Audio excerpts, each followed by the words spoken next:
food available and high prices of food that is already in difficulty. So the effect is in eviction in Pakistan. Homes have been destroyed, infrastructure is not available anymore.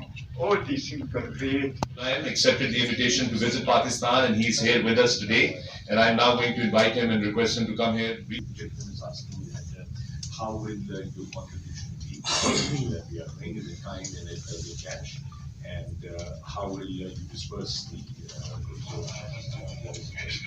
We are working with the army, who are well qualified to deal with this. They have the means and they are a trusted group, and we will be working with them, and they'll be identified what needed. It could be cash, could be both cash and.